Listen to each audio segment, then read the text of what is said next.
श्रीमद राजचंद्र पत्र 194 चल रहा है। पत्र का विषय जीव को मार्ग मिला नहीं है, इसका क्या कारण? जीव को सर्व दुख से छूटने का जो मार्ग है, मोक्ष मार्ग, ये मिला नहीं। इसका क्या कारण है? ये ऊंडाण से अगर हम विचार करें कि अनंत काल में अनंत बार मनुष्य वो मिला, अनेक बार जैन धर्म भी मिला, लेकिन दुख से छूटने का कार्य जो है वो आज तक किया नहीं है। इसका क्या कारण है? तो ऐसा लगे कि मार्ग तो बहुत कठिन होना चाहिए, क्योंकि अनंत काल में ये कार्य हो जाना चाहिए। और उसमें भी चतुर्थ काल में भी जन्म हुआ है। सिमंदर आदि भगवान, केवड़ी भगवान के समागम में, योग में ये कार्य नहीं हुआ है। तो ऐसा लगे कि जरूर ये मार्ग कठिन होना चाहिए। तो उसका उत्तर में कृपाणुदेव लिखते कि अमने लागे छे कि मार्ग सरल है, कठिन नहीं है। भले अनंत काल से आज तक किया नहीं है, लेकिन मार्ग तो सरल ही है। पण प्राप्तिनो योग मळवो दुर्लभ है। जो कठिनाई है वो सेंटेंस के फाइनल पार्ट में है। क्या लिखा है कि प्राप्तिनो योग मळवो दुर्लभ है। दुर्लभ माने कठिन है। मार्ग सरल है, लेकिन मार्ग प्राप्त हो ऐसा योग मिलना ये कठिन है। समझ में आ रहा है कि वो विषय ये पत्र में दान से लेने वाले हैं। शुरुआत में क्या कहा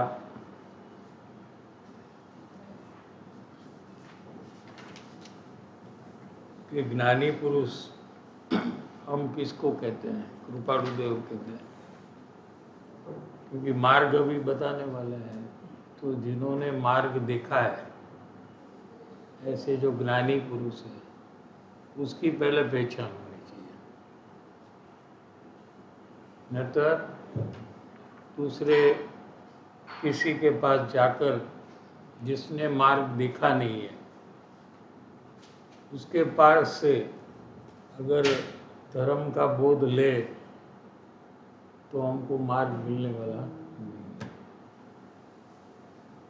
संसार में भी अगर हमको पैसा चाहिए तो कौन पैसा वाला है उसका निर्णय पहले करते कि नहीं करते। समझ में आया कि जिसके पास पैसा है वही हमें दे सकता है, ठीक है। दूसरा अगर देना भी चाहे कोई, लेकिन उसके पास पैसा ना हो तो वो कैसे देगा? न्याय से समझ में आ रहा है कि नहीं? जितनी समझ हमको संसार में है, उतनी समझ हमको धर्म में नहीं है।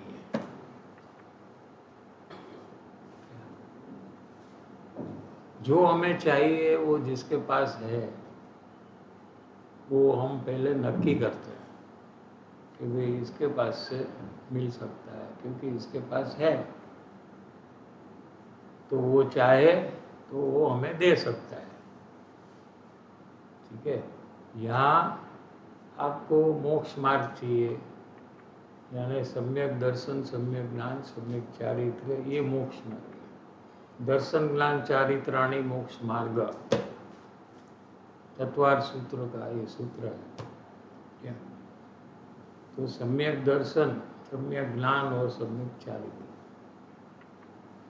ये हमें प्राप्त करना है, प्रकट करना है। तो जिसने ये प्रकट किया है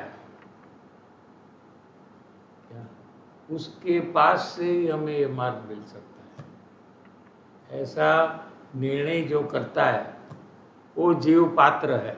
समझ में आया? पात्रता यहाँ से प्रकट होती है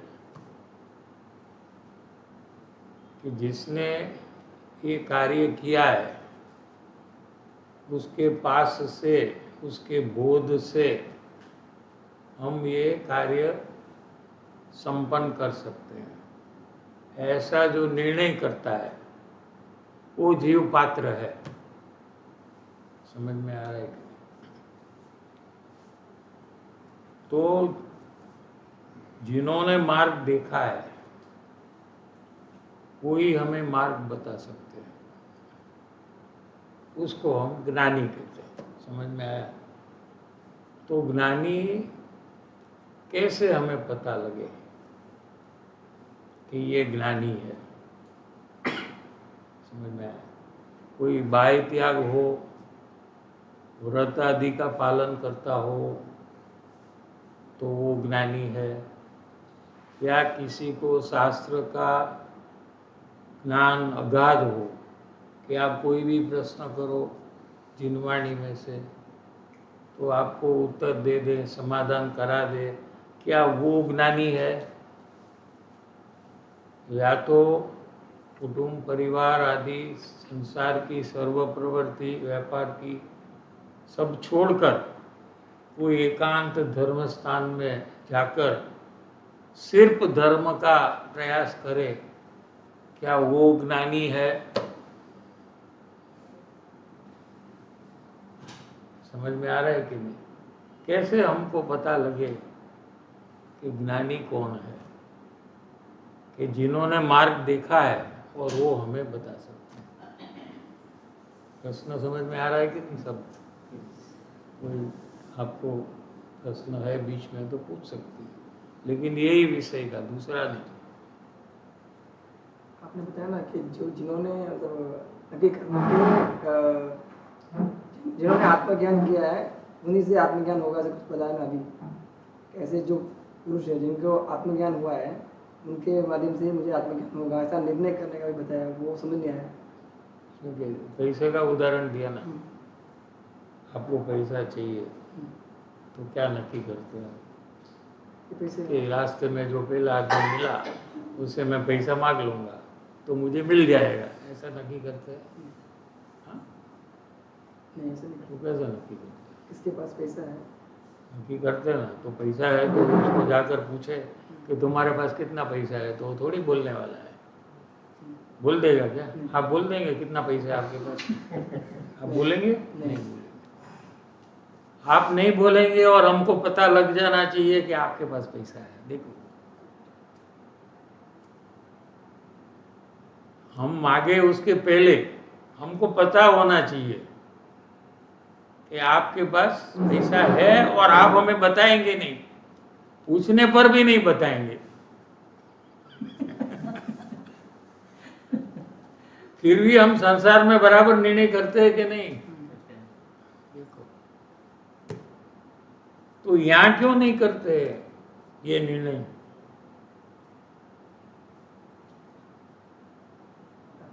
हाँ, तो हम क्या करते हैं कि जिसको हमारे से ज्यादा जानकारी है जिनवाणी की, उससे हम मार्ग प्राप्त करना चाहते हैं। हम क्या करते हैं, कोई पंडित हो जिसका अभ्यास बहुत हो, बहुत साल से अभ्यास हो, हमारा तो अभ्यास कम है, हाँ, तो हमको धर्म प्राप्ति करनी है तो हमें उसका समागम करना चाहिए कि नहीं करना चाहिए, ये प्रश्न है यहाँ।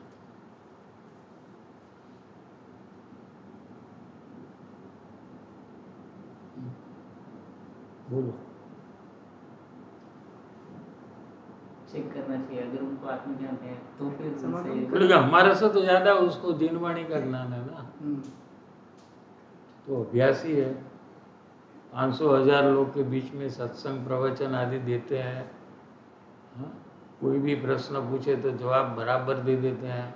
जवाब हम चेक करें तो जिनवाणी में वही दिखता है, तो वो ज्ञानी है कि नहीं?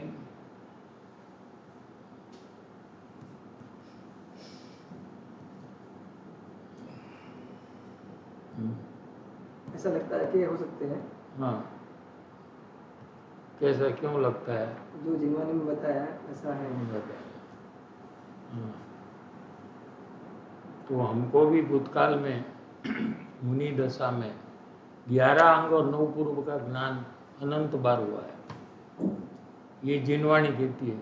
जो जिनवाणी की बात वो बताते हैं ना, वही जिनवाणी में ये भी बात है। क्या बात है? कि 11 अंग और 9 पूर्व वो एक सागर समान जानकारी वाला ज्ञान है, और वो पंडित को उसका एक बिंदु है उसके पास।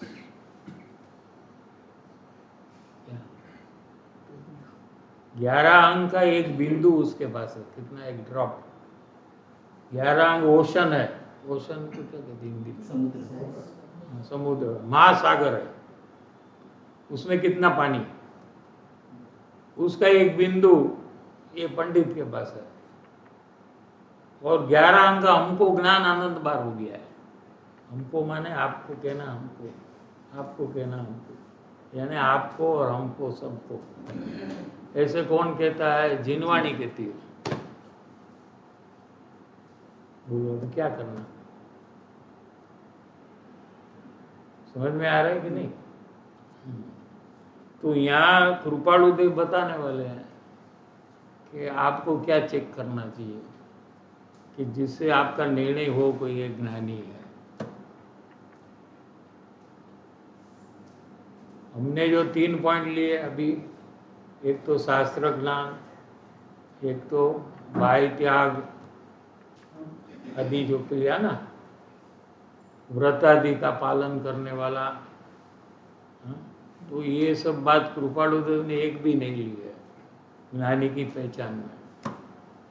कि ये हो तो भी ठीक है, न हो तो भी ठीक है।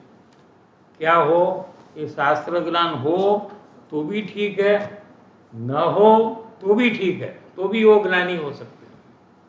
बाह्य त्याग हो तो भी ठीक है, न हो तो भी ठीक है।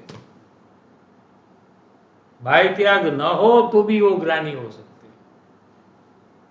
सब संसारिक कार्य का त्याग नहीं किया हो तो भी ठीक है, त्याग किया हो तो भी ठीक है, त्याग नहीं किया है तो भी वो ज्ञानी हो सकते हैं।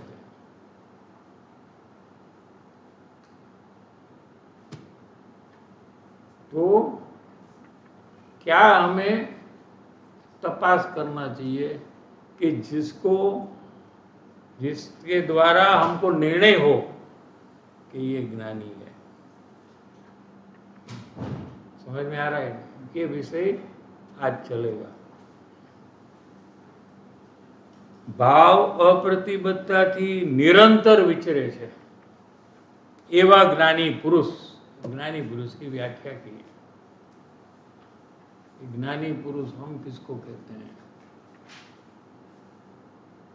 कि जो अंदर में क्रोध, मान, माया, लोभ के जो परिणाम है, क्या उसको यहाँ भाव कहा। उससे अप्रतिबद्ध है, माने उससे उसको अंतर में अपना कार्य करने में रुकावट नहीं है। जिसको कोई भी कषाय, क्योंकि वो कषाय से भिन्न परिणमते हैं। ज्ञानी पुरुष की व्याख्या यहाँ कर रहे हैं अभी। कौन से उसको भाव है ये बात नहीं ली कि उनको क्रोध है, कि मान है, कि क्षमा भाव है, हाँ? कि निर्मानता का भाव है, कि निर्लोभता का भाव है, कि सत्य का भाव है, ये सब नहीं लिया। कोई भी भाव हो, क्रोध का हो कि क्षमा का हो, मान का हो कि निर्मानता का हो, लोभ का हो कि निर्लोभता का हो, माया का हो कि सत्य का हो, कोई भी भाव हो, लेकिन उससे वो भिन्न है कि नहीं, कि उसमें एक रूप है। यहां से पहचान कैसे करनी ये विषय खुलता है। समझ में आ रहा है कि नहीं? क्रोध है, आप चेक करते हो, लेकिन क्रोध से भिन्न है कि नहीं वो नहीं चेक करते हो। चेक क्या करने का है? क्रोध से भिन्न है वो चेक करने का है। आप क्या चेक करते हो कि क्रोध है तो क्यों है क्रोध? क्रोध तो नहीं होना चाहिए। क्रोध है तो कहाँ के ज्ञानी हुए? क्षमा होना चाहिए। आपका चेकिंग वहां चल रहा है। क्या समझ में आ रहा है? लोभ है, अरे लोभ क्यों करते हैं? ये तो पुद्गल पदार्थ है। पुद्गल पदार्थ की क्या मूल्य है? क्या क्यों संग्रह करने का भाव करते हैं? हाँ, पैसा कहाँ अपना है? शरीर अपना नहीं है, कुटुंब अपना नहीं है, तो ये पैसा बैलेंस बढ़ाना बैंक का, ये सब क्यों करते हो? वो कहाँ के ज्ञानी हुए? ये तो लोभ के परिणाम है। ये क्या है? जो लोभ के परिणाम है। हमको तो दान देने वाला, कोई भी पैसा का बैंक बैलेंस न हो, ऐसा हमको ज्ञानी चाहिए। बराबर है ना कि नहीं? तो आप वो देखते हो कि लोभ है कि लोभ नहीं है। आप क्या देखते हो? हाँ, लोभ है तो ये अज्ञानी, लोभ नहीं है तो ये ज्ञानी। ये आपका डेफिनेशन। कृपाणुदेव कहते हैं कि लोभ हो कि निर्लोभ हो, लेकिन उससे भिन्न है कि नहीं, तो वो ज्ञानी है। लो कहाँ हमको करने का है और हम कहाँ करते हैं काम।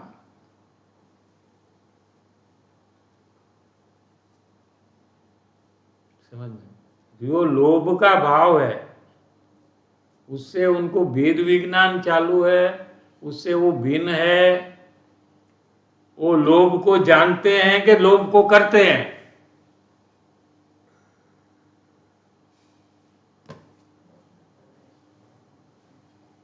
लोभ है, ठीक है, लेकिन लोभ को जानते हैं वो भिन्न रहकर, या लोभ में एक रूप होकर उसको करते हैं।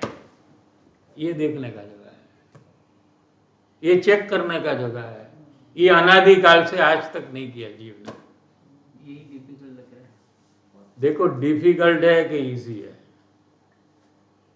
करे बिना 84 लाख योनि के जन्म मरण से छूट नहीं सकता है। आपको करना है तो करो, नहीं करना है तो नहीं करो।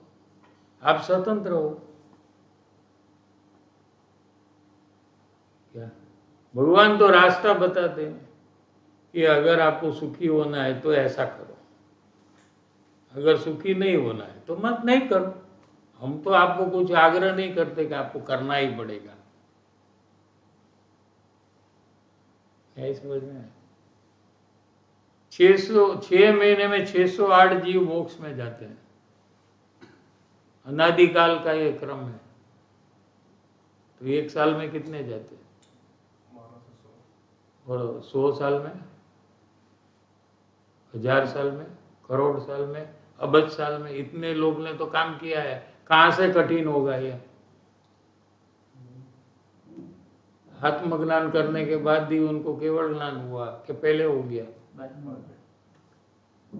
तो कहां से कठिन है?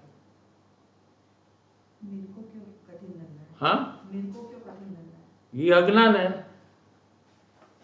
ज्ञान हमको जो सहला है, सरल है, वो कठिन दिखाता है, और जो कठिन है वो सरल दिखाता है। समझ में आ रहा है नहीं? न्याय समझ में आ रहा है कि नहीं? क्योंकि अज्ञान है, ये सब उल्टा दिखाएगा, इसलिए तो उसको अज्ञान कहा। अगर अज्ञान में भी सब सही जानकारी हो जाती है तो उसका नाम अज्ञान क्यों हम करते? उसको फिर आत्मज्ञान कर देते ना उसको नाम। न्याय समझ में आ रहा है कि नहीं? जैसा है उससे विपरीत दिखता है, ये अज्ञान के कारण से। जो एकदम सरल है, उन्होंने कहा ना मार्ग सरल है, पहला तो स्टेटमेंट ये आ गया। तो उनको सरल दिखा है तो कहा है, लेकिन आपको नहीं दिखता है,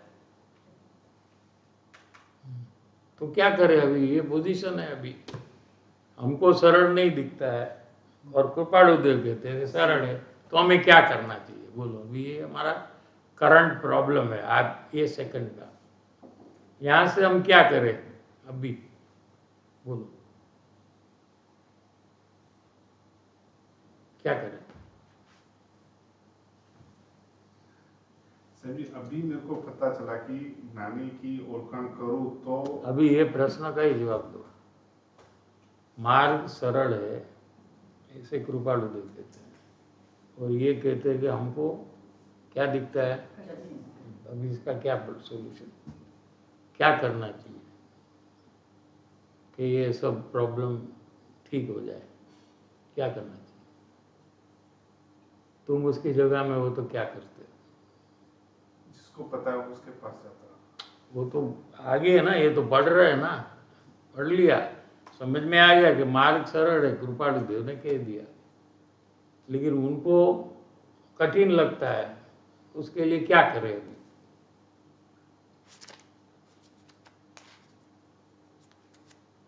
कोई रास्ता है कि नहीं? हाँ, एक बार विश्वास करके देख सकते हाँ, ये है ना, नक्की करे कि मैं अज्ञानी हूं, मैं अनादिकाल से परिभ्रमण कर कर दुखी हूं, भयभीत हूं, चिंतित हूं, तो मेरी समझ कहां से सही हो सकती है? अगर मेरी समझ सही है तो मैं क्यों दुखी हूं? ऐसा तो खुद नक्की कर सकता है ना कि नहीं? तो मैं ज्ञानी की बात मानूं, एक बार नक्की तो करूं कि मार्ग सरल है, भले मुझे कठिन लगे, लेकिन है तो सरल। यहां से चालू करना, जिन्होंने चालू किया सबने यहां से चालू किया है।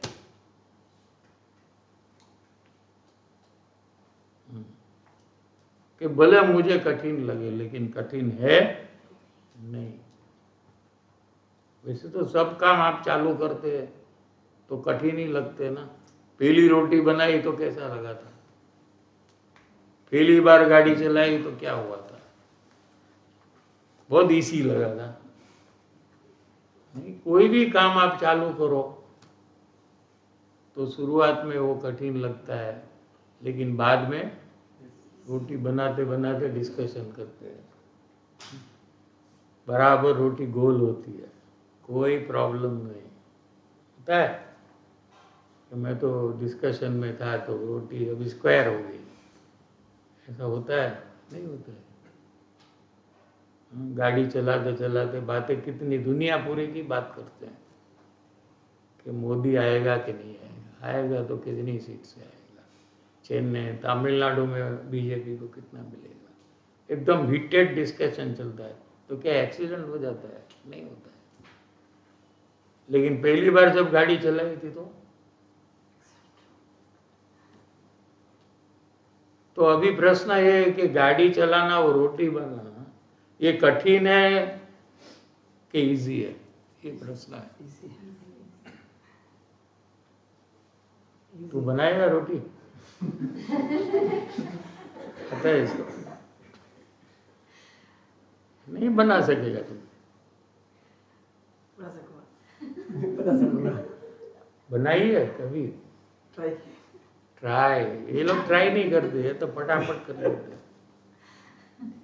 हाँ, समझ में आ रहा है? नहीं तो कोई भी काम कठिन भी नहीं है और इजी भी नहीं है। काम काम है। क्या सब काम को आपको ऐसा समझना है? कोई भी कार्य हो, न तो वो कठिन है न तो वो इजी है, वो कार्य है बस। वो करे बिना कठिन है, करने के पहले कठिन है, करने के बाद सुगम है। ये डेफिनेशन आपको बनाना है। कोई भी कार्य हो,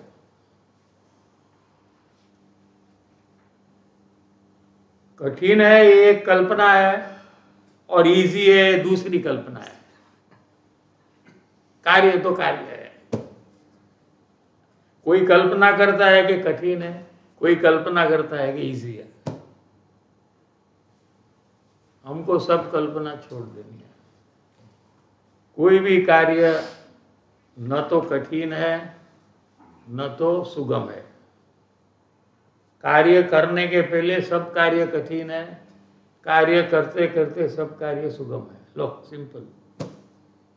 बस जीवन में एक प्रिंसिपल ही ले लो, वो कोई प्रॉब्लम नहीं है।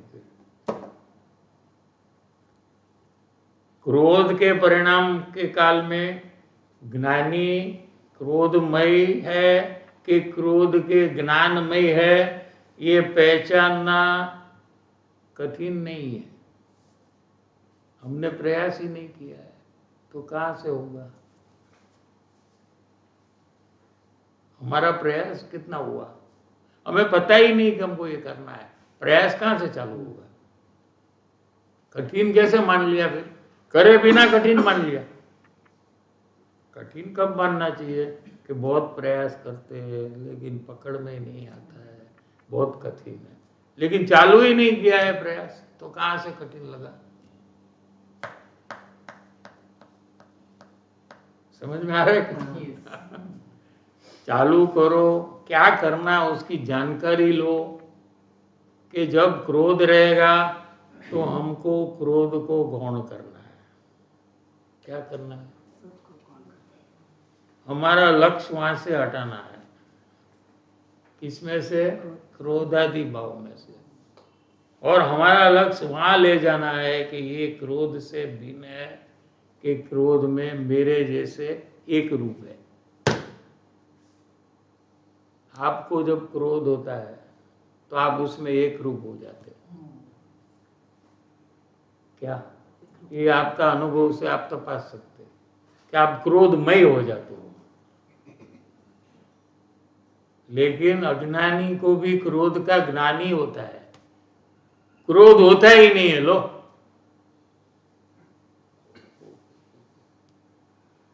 अगर अज्ञानी को क्रोध होता है तो ये क्रोध का ज्ञान किसको होता है फिर? क्या प्रश्न समझ में आ रहा है कि नहीं? आपको क्रोध होता है तो उसकी जानकारी वाला ज्ञान होता है कि नहीं होता है? वो ज्ञान आपको होता है कि आपको क्रोध होता है? ये हमारा प्रश्न है। आप बराबर हमको जवाब दो कि क्या हो रहा है। आप अंदर में देखकर जवाब दो। आपको क्रोध होता है जो समय में, वो आपको पता लग जाता है कि मुझे क्रोध हो रहा है, कि दूसरे को पूछना पड़ता है what do you think, am I angry? इनको नहीं लगता है। बोला मम्मी आपको पता लगता है ना? तो किसमें पता लगता है? कि ज्ञान में। जिसमें पता लगता है उसका नाम ज्ञान है। समझ में आया? तो आपको क्रोध का ज्ञान हो रहा है कि क्रोध हो रहा है, ये प्रश्न है। कि दोनों हो रहा है? मान रहा हो क्रोध हो रहा है। हाँ, मान तो रहा हो क्रोध हो रहा है, मगर कुछ समय बाद में क्या होता है कि मुझे पता चल रहा है कि गुस्सा आया। तो वो समय में आपको ज्ञान होता है कि क्रोध के काल में ज्ञान हो गया है आपको? पहले हो गया, पहले हो गया। तो फिर समझ में आ रहा है कि नहीं? तो अज्ञानी को भी क्रोध का ज्ञान ही होता है, क्रोध नहीं होता है। लेकिन वो जागृति उसकी छोड़कर मुझे क्रोध होता है, मैं गुस्से वाला हूं, ऐसा अपने को क्रोध के साथ एक रूप अनुभवता है। क्या? इसका ही नाम अज्ञान है। अभी अज्ञानी की भी पहचान हो गई। लो, ज्ञानी की पहचान की बात में अज्ञानी की पहचान भी हो गई कि अज्ञानी को जब क्रोध, मान, माया, लोभ कोई भी भाव हो तो वो क्रोध और मैं एक हूं ऐसे कर कर अपने को क्रोधी मानता है, अपने को लोभी मानता है। समझ में आ रहा है? ज्ञानी है तो वो अपने को क्रोध का ज्ञान करने वाला अपने को मानता है, क्रोधी हूं ऐसा नहीं मानता है, जानता है। बस इतना ही फर्क है लो, ज्ञानी और अज्ञानी में, और कोई फर्क नहीं है। इसके अलावा और कोई फर्क ढूंढना भी नहीं।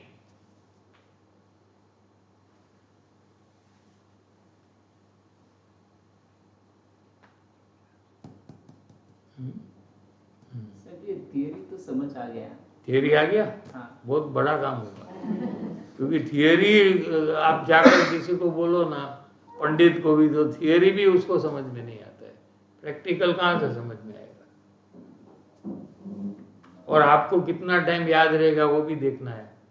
यहाँ से जाने के बाद फिर वो थियरी याद रहेगा कि नहीं रहेगा वो भी चेक करना है हमको।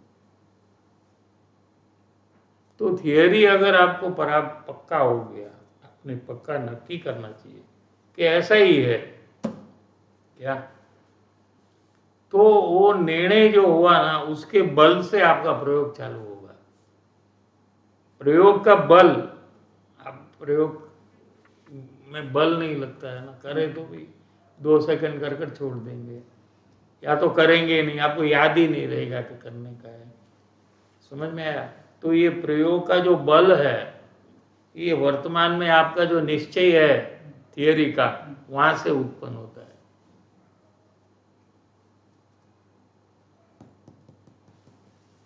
अगर आप निश्चय करें तो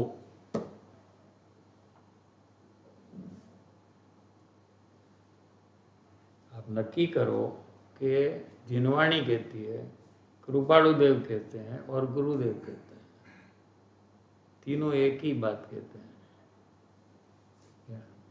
कि ज्ञानी ने ज्ञानमय परिणाम।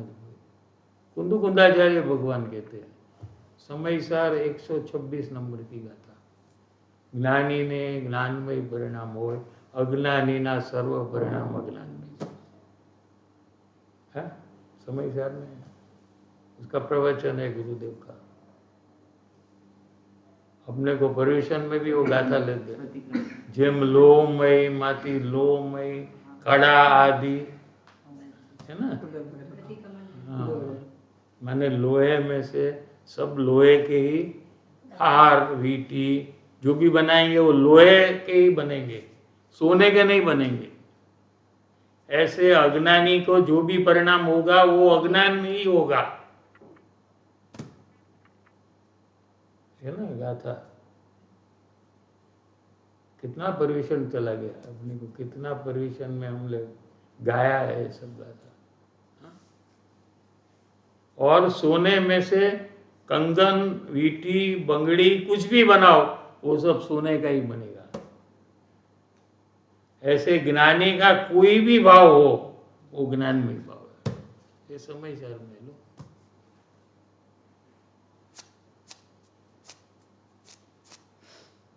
ऐसा तो कोई भी कषाय हो ज्ञानी के, वो काल में उनका ज्ञानमय परिणमन ही है। ऐसा सतत ज्ञानमय परिणमन को पहचानने का प्रयास करना, ये कहते हैं। निरंतर लिखा जो तो शब्द भी है, भाव अपरितिबद्धता थी निरंतर। निरंतर माने क्या? Non stop. नॉन स्टॉप 24/7 दिवस અને रात। सपने में क्या होगा, निंद्रा में क्या होगा, निरंतर है वहां भी। निरंतर विचरे छे, विचरे छे माने परिणमे छे। यहाँ विचरे माने ज्ञानमय परिणमते है। एवा ज्ञानी पुरुष, इसको हम ज्ञानी पुरुष कहते हैं। एवा ज्ञानी पुरुषना चरणारविंद ते प्रत्ये अचल प्रेम थया विना अने सम्यक प्रतीति आव्या विना, कि ये ज्ञानी है ऐसा विश्वास आए बिना सत स्वरूप की प्राप्ति थती नहीं। किसी को कभी आत्मज्ञान होता ये थियोरी समझ में आ गया ना कि नहीं? थियोरी एकदम सिंपल है कि नहीं? क्या कहा कि ज्ञानी पुरुष के प्रति अचड़ प्रेम और सम्यक प्रतीति, 2 पॉइंट लिया है। क्या ये हुए बिना कोई भी जीव को अपने सत्स्वरूप माने अपना आत्मा जो है वो सत्स्वरूप है। एनी प्राप्ति माने स्वानुभव, पर्याय में प्राप्ति होती है आत्मा की स्वानुभव के काल में, ये होती नहीं है। यानी परिभ्रमण से कोई भी जीव छूट नहीं सकता। कोई भी प्रकार का शुभ भाव करे तो भी उसका परिभ्रमण चालू रहता है। कितना भी शास्त्र ज्ञान करे फिर भी उसका परिभ्रमण चालू रहता है। कितना भी बाह्य त्याग करे फिर भी उसका परिभ्रमण चालू रहता है। आप लोग पढ़कर आए कि नहीं?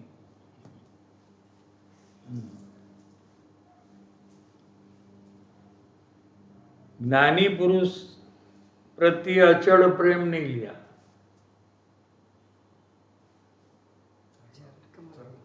उनके चरण के प्रति परम प्रेम लिया है। समझ में आया? ये नहीं हुआ है ना, इसलिए मार्ग मिला नहीं है। मार्ग नहीं मिला है उसका कारण ये है,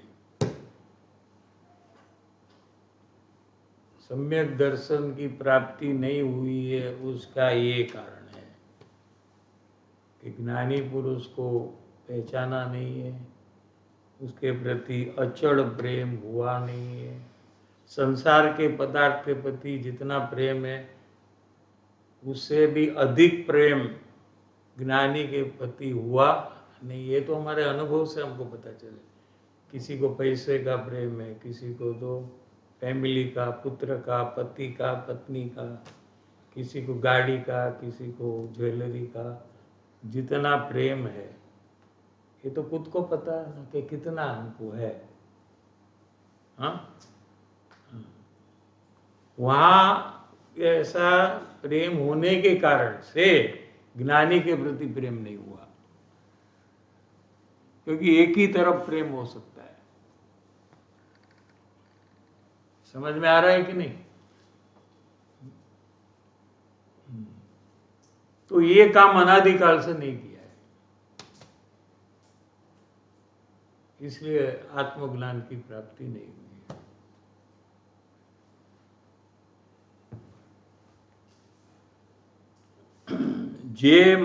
જેને માર્ગ પ્રાપ્ત કરવો છે એમાં જ્ઞાની પુરુષનો યોગ છે એ અનિવાર્ય છે। અનિવાર્ય माने कंपल्सरी है, कंपल्सरी है। अगर आपको आत्मज्ञान करना है तो ये कंपल्सरी है। क्या कंपल्सरी है? कि ज्ञानी पुरुष का योग, प्रत्यक्ष योग, समागम, ये कंपल्सरी है। क्योंकि मार्ग क्या है कि अंदर में अंतर्मुख होना, उसको मार्ग कहते हैं। अंतर में आत्मा के तरफ झुकना।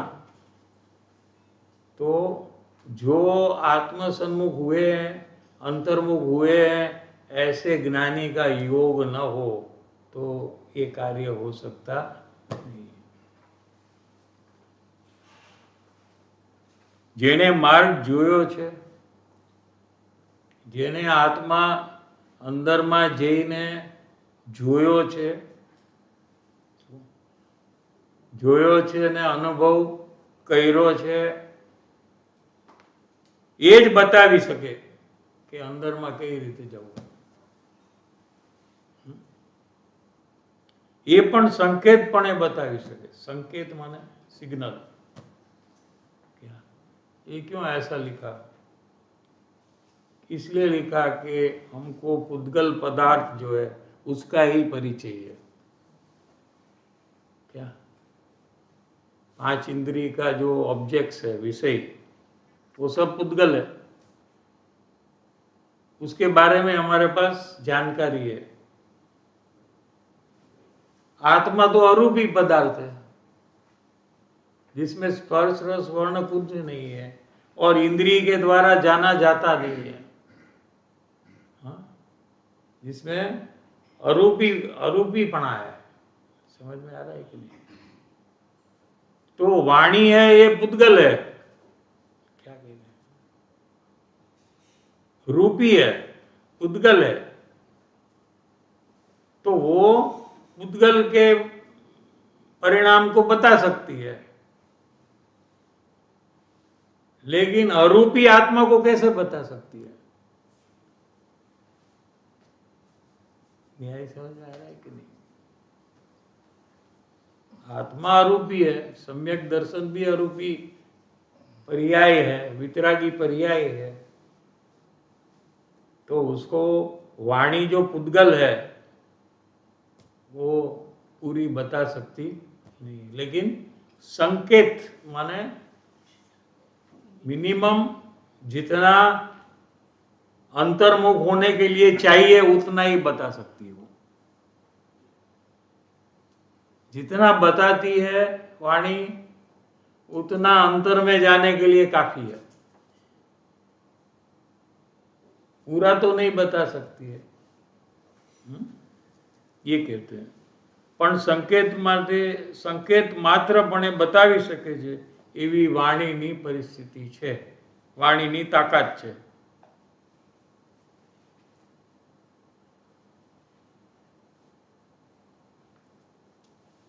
પ્રશ્ન ફિર હુआ કે ભાવ અપ્રતિબદ્ધતાથી એટલે શું? ये वापस प्रश्न यहाँ पूछा है, उसका समाधान એટલે જેને કોઈ ભાવ પ્રતિબંધ નથી। प्रतिबंध माने रेस्ट्रिक्शन, इंग्लिश में रेस्ट्रिक्ट करना माने जीव को अंतर स्वानुभव करने में कोई भाव का रेस्ट्रिक्शन नहीं है। कोई भी कषाय हो तो उनका आत्मज्ञान में कोई खलेल पहुंचे, रुकावट हो, बंद हो जाए, ऐसा होता नहीं है। समझ में आ रहा है कि नहीं?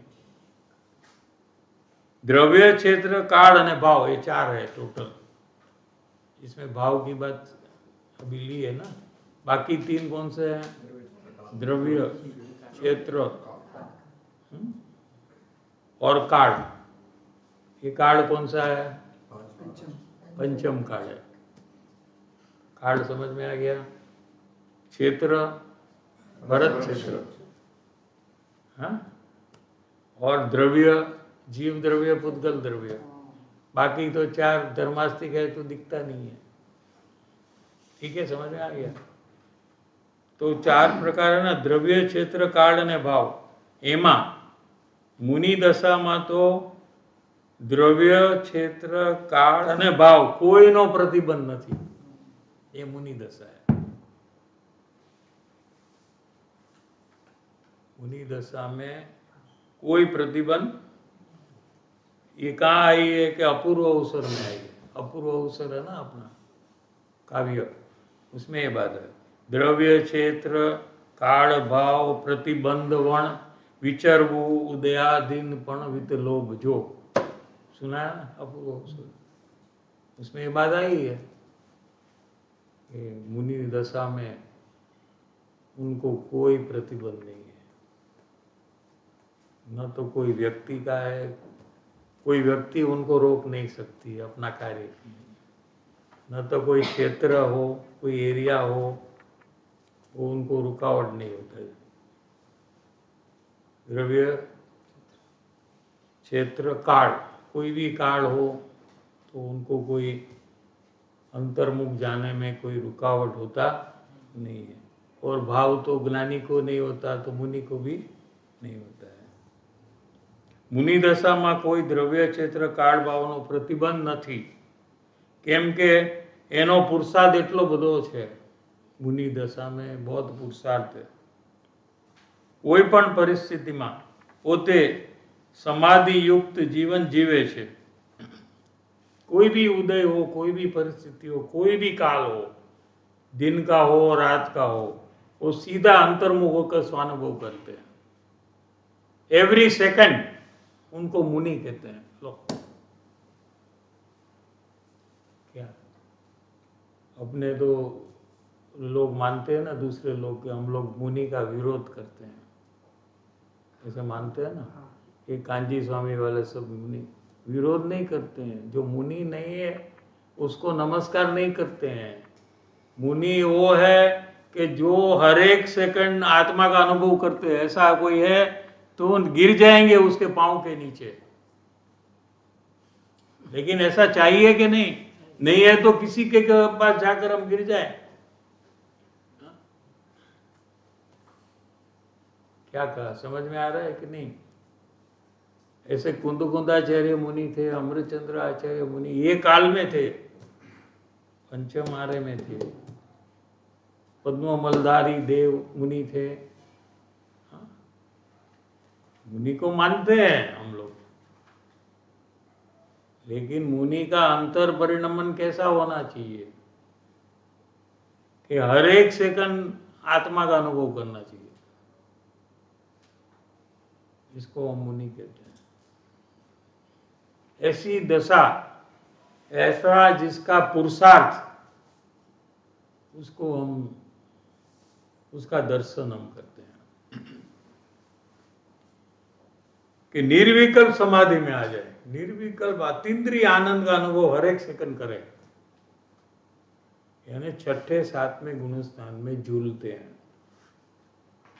ज्ञानी है ये 4th स्टैंडर्ड में है, अज्ञानी सब 1st स्टैंडर्ड में है। अभी 14 स्टैंडर्ड्स है टोटल।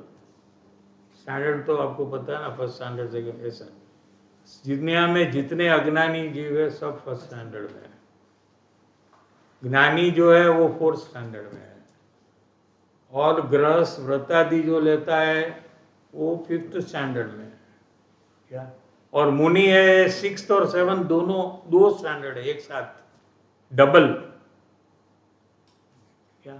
7वां है आत्मा में लीन हो जाते हैं, निर्विकल्प अतीन्द्रिय आनंद का अनुभव करते हैं, वो 7वां है। और छठे में 5 महाव्रत का पालन करते हैं। देख लो, समझ में आ गया? तो जैसे झूला है, झूला देखा है ना आपने, ऐसे छठू सातवीं, छठू सातवीं, ऐसा जिसको अंदर में चल रहा है वो मुनि है। 7वें में क्या होता है कि निर्विकल्प आत्मा की अनुभूति होती है, और हर एक सेकंड ये हो रहा है।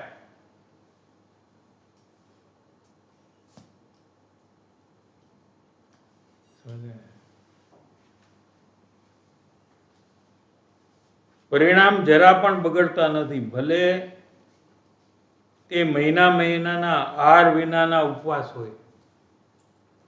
तो अपना ऋषभदेव भगवान का उदाहरण दिया है। पहले तीर्थंकर ऋषभदेव भगवान त्रिजे आर्य के अंत में जन्मे, काड़ दोष के कारण से। ये आपको पता है कि नहीं? ये पंचमहारा जो है ना, ये 1 लाख पंचमहारा के बाद जो खराब पंचमहारा है वो ये है, जहाँ हम लोग अभी जन्मे, यानी हुंडा अवसर पीनी खाड़ कहते हैं इसको। तो यहाँ क्या है कि जैसा नॉर्मल होता है ना, उसमें कुछ आगे पीछे हो जाता है। क्या? ऐसा एक काल जो आता है, ये वर्तमान में चल रहा है। तो कोई भी तीर्थंकर है 4th गुण स्थान के शुरुआत में ही उत्पन्न होते हैं, लेकिन काल दोष से इस बार 3रे काल के अंत में ऋषभदेव भगवान का जन्म हो गया। ये काल दोष है, ऐसे बहुत हुआ है ये काल में, जो नहीं होना चाहिए। ऐसे जैन लोग जैन धर्म का विरोध करते हैं, ये नहीं होता है कोई पंचम काल में। अभी क्या है कि जैन लोग ही जैन धर्म का विरोध करते हैं, ऐसे बहुत हुआ है इस बार। क्या कि एक चक्रवर्ती है, भरत चक्रवर्ती, उन्होंने भाई के बाहुबली जी के ऊपर चक्र छोड़ा। ये नहीं होता है कभी, ऐसा नहीं होता है कभी भी। दोनों ग्लानी, दोनों वही भव में मोक्ष में गए हैं, लेकिन कार्ड दोष से ये हुआ है। और वो चक्र उनको मारता नहीं है, फैमिली मेंबर को वो चक्र काम नहीं करता है, फिर वो वापिस आ जाता है। क्या ऐसे ऐसे बहुत कार्ड दोष से ऐसा हुआ है। तो ऋषभदेव भगवान तीसरे आरे में, तीसरा आरा जो है भोग भूमि का है, पहला, दूसरा और तीसरा। क्या तो क्या है भोग भूमि में, क्या है कि घर में किचन नहीं, नो डाइनिंग टेबल, नथिंग। एक पेड़ रहता है, उसके नीचे जाकर बैठो और कहो कि हमको आज तंदूरी खाना है, तो तंदूरी आ जाता है। कल्प वृक्ष उसको कहते हैं, क्या कहते हैं उसको? ये सब यहाँ था, अभी नहीं है, ये कोई कल्पना नहीं है। क्या तो तीसरे आरे में सब ऐसा था कि ना किसी कोई खेतर था, ना कोई गेहूं या क्या कहते हैं आप, चावल उगा, कुछ भी नहीं था। क्यों करे, सब बनाए क्यों? वहां जाकर इच्छा करो, सब आ जाता है। आपको जो चाहिए आप वहां जाकर बैठो तो आपको आ जाता है। उसको वो काल को भोग भूमि कहते हैं। बाकी के टाइम पे क्या करते हैं? हाँ, बाकी के टाइम में कुछ काम ही नहीं है तो क्या करते हैं? No work, no need to earn money, everybody is got big balance. Diamond jewellery चाहिए तो पूरा पूरा स्टोर में जितना डायमंड ज्वेलरी सब आ जाता है। अभी क्या कर, कब पहने, कब एक साथ 500 सेट है तो आप कितना सेट एक साथ पहनेंगे? ये पहनो, ये पहनो, ये पहनो, ये करते क्या है? पहनो। हाँ, बाकी के टाइम में क्या करते हैं? बस मजा करो, ड्रामा देखो, 500,000 साल का ड्रामा है वहाँ। क्या ऐसे देखते, मजा करते हैं, घूमने चले जाते हैं, बस। क्या करें, कमाई करने की जरूरत नहीं है, रसोई बनाने की जरूरत नहीं है, कुछ भी जरूरत नहीं है। ऐसा पुण्य के योग से ऐसा हो जाता है।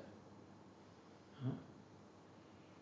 तो किसी को पता नहीं है, ये तो मुनि हो गए ऋषभदेव भगवान, उन्होंने दीक्षा ले ली बाद में।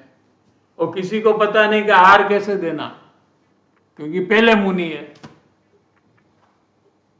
अभी करे कैसे? आपको पता नहीं है तो मुनि बताएंगे नहीं। हाँ? और आप जिस तरीके से देना चाहिए उस तरीके से नहीं दिया तो लेंगे नहीं। बोलो अभी क्या करें? आपने तो कोई ने कही दे कि जा ने कही दे कि मैं मुनि हूं, ऐसा मुझे हार दो तो मैं लूंगा। मुनि कहेंगे नहीं, मौन ही रहेंगे। तो उनको 6 महीने तक तो किसी ने हार नहीं दिया, 6 महीना का उपवास। ना ताकत है अंतरात्मा में लीनता के कारण से। तो उनको उपवास, खाना नहीं, आहार नहीं मिलना, वो भी कुछ उसको बंधन का कारण नहीं हुआ। वो अपने आत्म कल्याण के, आत्मा में स्थिरता में लगे रहे। ये उदाहरण दिया है कि 6 महीना સુધી उपवास અને 6 महीना अंदर चाला गया, फिर 6 महीने तो आए ही नहीं, दूसरे 6 महीने अंदर में ही रहे, आत्मा में लीन हो गए। इतना पुरुषार्थ उनको होता है। क्या और फिर नगर में वापस आए हार लेने के लिए, और देखे कि सामने किसी को पता नहीं है कि कौन सी विधि से हार देना। मुनि को भी हार देने की एक विधि है, आपको पता है कि नहीं? पूजा में आता है ना, अस्तिष्ठ ठा ठा ठा, वो सब है, यही है वो। ऐसा आपको 3 बार प्रदक्षिणा करनी चाहिए, पाँव उनका धोना चाहिए। ऐसे जो है वो पूरा आप नहीं करेंगे तो नहीं लेंगे हार। घर में 4 आदमी है और 5 की रसोई बनाई, क्योंकि शायद कभी मुनि आ जाए तो मुनि नहीं लेंगे हार, क्योंकि उद्देश्यकार हो गया, मेरे कारण से बनाया है, वो हार नहीं लेंगे।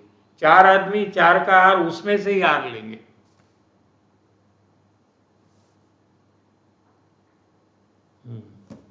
खड़े खड़े लेंगे, एक बार ही लेंगे, पानी जैसा लेंगे ऐसे हाथ में, ये सब उनका लक्षण है। इसमें से थोड़ा भी कुछ चेंज हुआ तो वो चले जाएंगे सीधा।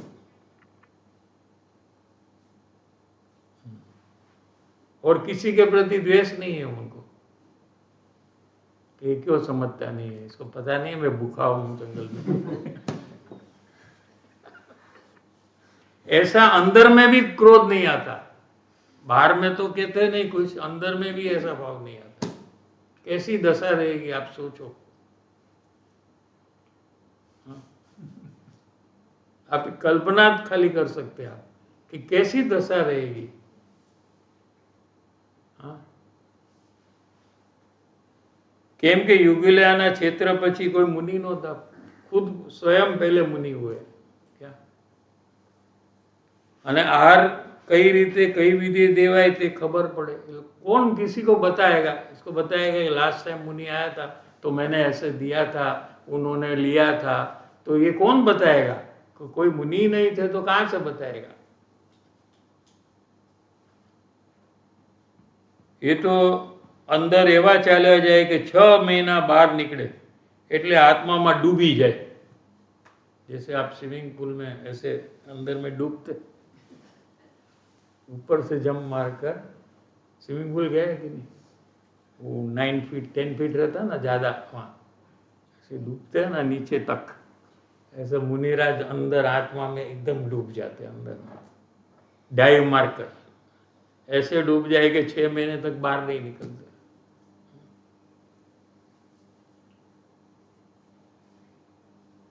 तो पण परिणाम न बगड़े तो एने काळनो प्रतिबंध नहोतो।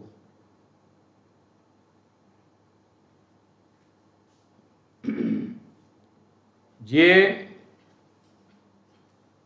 चौथो काळनो प्रारंभ थयो ते थोड़ा टाइम में चौथा काळ चालू हो गया, वो अंत में ही थे तीसरा के। જે કાળમાં મુનિને યથાર્થ વિધિથી આરાધન ન મળે એ કાળ હતો, છતાં એ કાળનો પ્રતિબંધ એમને મોક્ષ માર્ગમાં નડતો નહોતો। અને બહારના સંયોગો અને બહારના ક્ષેત્રો એનો પણ પ્રતિબંધ मुनि दशाમાં નથી। जंगल में है, कोई भी व्यक्ति के साथ लंबा रहते नहीं है, कोई भी क्षेत्र में नहीं रहते ज़्यादा टाइम।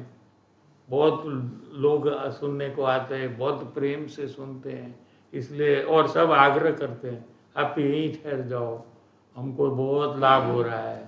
मुनि नहीं ठहरते, विहार करते, उनको क्षेत्र का प्रतिबंध गिना जाता है। लो समझ में आ रहा है कि नहीं। कोई व्यक्ति के साथ अधिकता नहीं होती है कि ये बहुत अच्छा प्रयास कर रहा है अंतर जाने का, अगर मैं रुकूंगा तो इसका काम होगा, नहीं रुकेंगे। ऐसी दशा मुनि की होती है।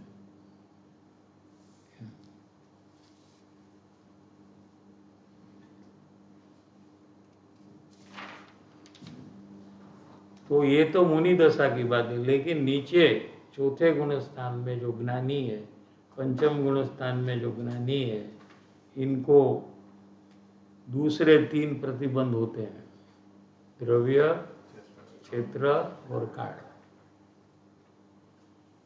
लेकिन भाव प्रतिबंध नहीं होता है। ये बात कहना चाहते हैं। પણ ભાવની અંદર એ પોતાના આત્મામાં સતતપણે એટલે નિરંતર અવિચ્છિન્ન ધારાથી વિધાઉટ બ્રેક भेद ज्ञान में प्रवर्ते छे। हर एक सेकंड उनको भेद विज्ञान चलता है। कोई भी भाव होता है उससे वो भिन्न रहना, वो भेद ज्ञान है। समझ में आया। भेद ज्ञान, भेद माने जुदा, भेद का अर्थ क्या है, जुदा, ज्ञान, भेद ज्ञान, हाँ, उससे भिन्न हूं ऐसा ज्ञान उनको 24 घंटे रहता है। અને यथा समये शुद्ध उपयोग में આવી जाए और थोड़े टाइम के बाद निर्विकल्प आत्मा की अनुभूति कर लेते हैं, क्योंकि निर्विकल्प आत्मा की अनुभूति 24 घंटे नहीं होती है। लेकिन 24 घंटे वेद विज्ञान होता है। तो ये भी आपको समझना पड़ेगा कि निर्विकल्प अनुभूति और निर्विकल्प दशा, ये दो प्रकार क्या है। ये वेद विज्ञान 24 घंटे है, आत्मज्ञान 24 घंटे, लेकिन आत्मा का अतीन्द्रिय अनुभव जो है निर्विकल्प, वो 24 घंटे नहीं है, वो कभी कभार होता है। क्या यथा समय શુદ્ધોપયોગમાં આવે છે, પાછા વેદ વિજ્ઞાનમાં પ્રવર્તે છે। सविकल्प दशा जो है ना, सविकल्प माने विचार वाली जो दशा है, जैसे अभी जो है ना, ये सब सविकल्प दशा कहने में आता है। वो काल में उनको वेद विज्ञान चालू है। यथा समय शुद्ध उपयोगમાં આવે છે। टाइम हो गया अपने को। Question mark break.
First question, વેદ વિજ્ઞાન તમે જે કીધું ને એ કન્ટિન્યુઅસ છે, બટ જે એક્સપિરિયન્સ છે, અનુભવ છે આત્મા, એટલે જે હેપીનેસ જે ડિરાઈવ થાય છે એમાંથી, એ કોકવાર થાય છે એમ કીધું ને। એમાં કેવી રીતે છે કે સુખ પણ 24 કલાક છે, પણ નિર્વિકલ્પ અતિન્દ્રિય આનંદ જે છે તે એમાં તો ટોટલી કટ ઓફ થઈ જાય બહારથી। એવી દશા એ ક્યારેક હોય છે, ક્યારેક એટલે કેટલો time? ધ્યાનમાં હોય ત્યારે હોય। એ દિવસ ડેઈલી કે સેકન્ડ ના, એવું કઈ રૂલ નથી। ચોથે ગુણસ્થાનમાં કાંઈ રૂલ નથી। મુનિ દશામાં રૂલ છે કે એવરી સેકન્ડ जो स्वानुभव न थियो तो मुनि दशा चली गई, वहाँ ऐसा रूल है। पंचम गुणस्थान में भी शायद रूल है कि 15 दिन में एक बार निर्विकल्प आत्मा का अनुभव होना ही चाहिए। 15 दिन में पंचम गुणस्थान में, लेकिन चौथा गुणस्थान में ऐसा कोई रूल नहीं है। तो मोक्ष मार्ग प्रकाशक में ये सब्जेक्ट लिया है टोडरमल जी ने।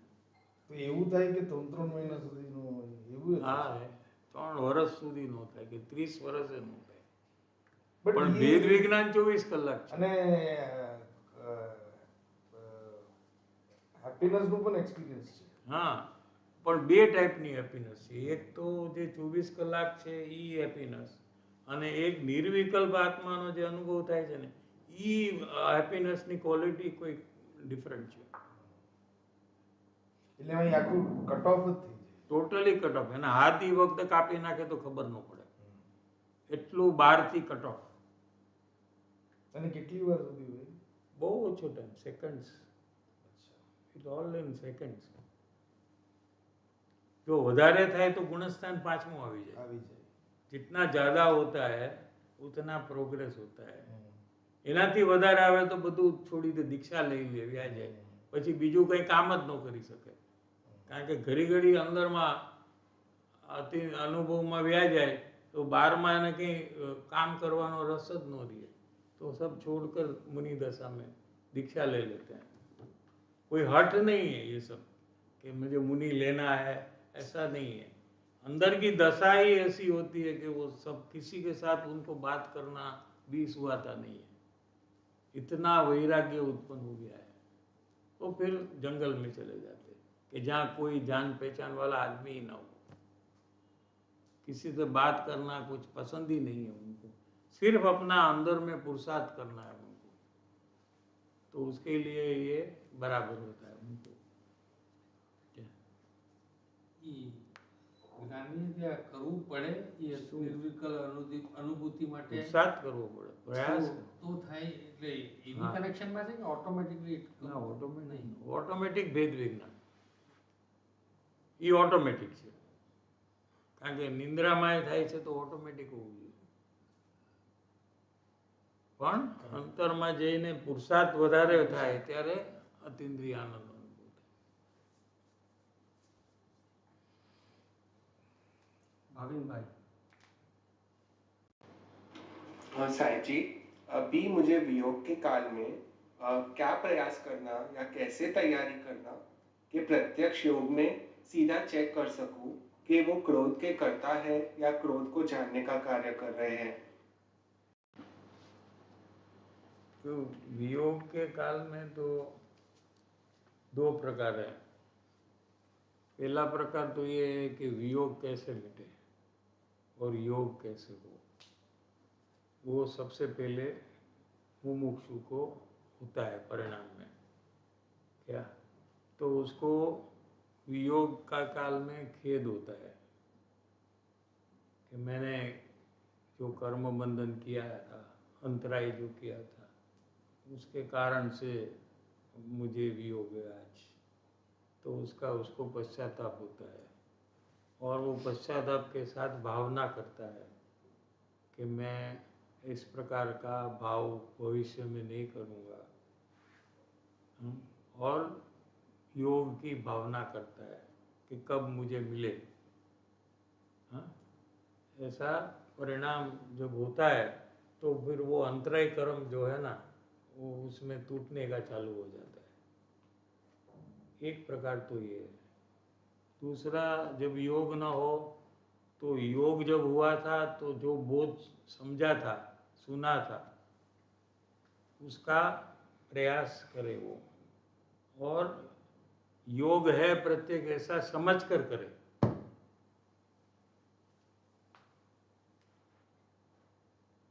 समझ में आया कि नहीं? हाँ.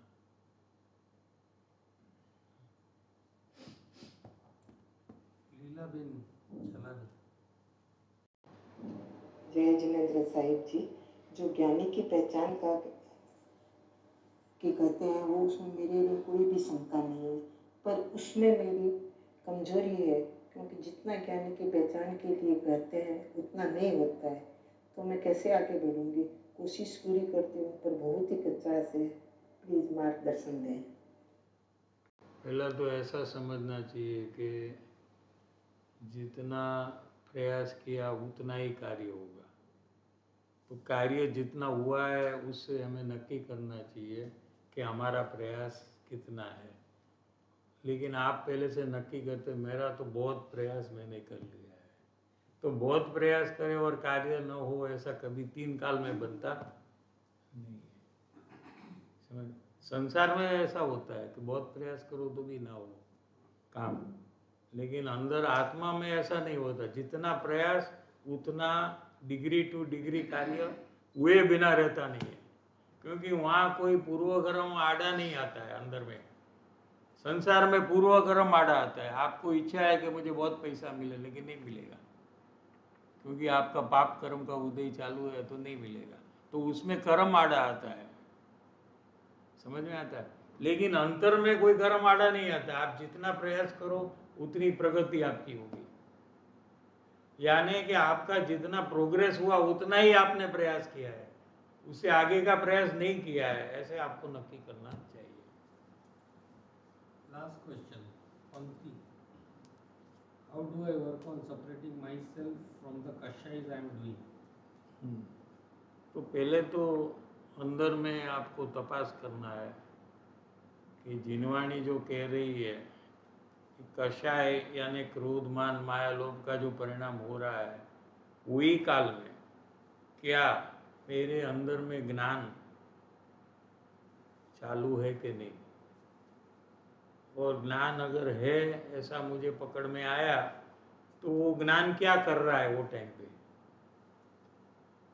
वो ज्ञान कषाय को जान रहा है, तो तो ज्ञान कषाय में मिलकर जान रहा है कि अलग रहकर जान रहा है? समझ में आ रहा है कि नहीं? ये सब अंतर में तपास करना चाहिए।